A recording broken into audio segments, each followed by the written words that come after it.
Welcome to my tutorial on exponential and modular mathematics. We have encountered both exponential and modular mathematics throughout the course so far, in the lectures and in the practice exercises. However, we have not yet learnt how to do the mathematics behind it. We have only learnt how to implement it in Python. This tutorial is designed to explain to you the math behind this sort of mathematics. To start with, we'll cover exponential mathematics. To start off with, we'll have an example, say 2 to the power of 3. This is akin to 2 times 2 times 2, which is equal to 8. The inverse of exponential functions are root functions, such as the third root of 8 would be equal to 2. Now, in Python, we can't use exponential functions like this. There is no way to add subscripts or superscripts or a root sign. Instead, we use the symbols star, star. Note this is different to the multiplication symbol. So, in the above example, 2 to the power of 3 would be 2 star, star, 3. This leads to the question, how do we do the root sign? Now, an important piece of mathematics here is that the third root of 8 is also the same as 8 to the power of 1 over 3. As such, the fourth root of 8 would equal to 8 to the power of 1 over 4. So this leads to us using the star signs again. We would say 8 star star 1 over 3. Now we'd probably want to put that in brackets due to the order of operations. Now you'd also always want to use fractions instead of decimal numbers to avoid a rounding error.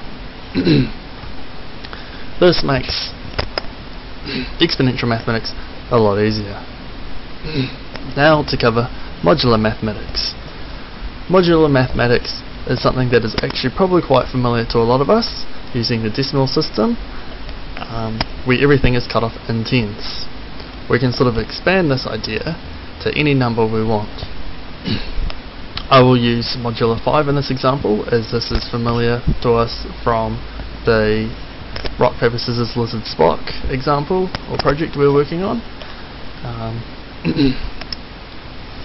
Now we all know in Python that the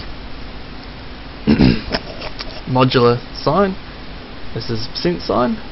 So for example, we would pick some number 10 modulus 5 and it will give us some number such as 0. Now the way modulus works is we can imagine a number or an array that would go from 0 to 4. 0, 1, 2, 3, 4. We know that this array is modulus 5 as 0, 1, 2, 3, 4, 5 parts of this modulus. Now the next part of this modulus would be 5. 5 modulus 5 becomes 0. An easy way to think of this is if we went down the line and started another array. 5, 6, 7, 8, 9. We could repeat this. 10, 11, 12, 13, 14. Now we can try 7 modulus 5 would be 2. 11 modulus 5 would be 1. 14 modulus 5 would be 4. Now to go in reverse, we can simply reverse this whole process. We can go minus 1, minus 2, minus 3, minus 4, minus 5, minus 6, minus 7, minus 8, minus 9, minus 10. So minus 9 modulus 5 would be 1. Minus 7 modulus 5 would be 3. Minus 4 modulus 5 would be 1. The mathematics behind this suggests that the modulus is the remainder left over when you divide a number by the modulus. So this is easy when we have positive numbers but becomes more difficult when we're using negative numbers. Unfortunately, you don't need to know how to calculate it, as we have the simple modulus operator. However, it is always handy to know or have a vague idea of what is actually happening. Now, I hope this makes modulus and exponential mathematics more easy for you to understand.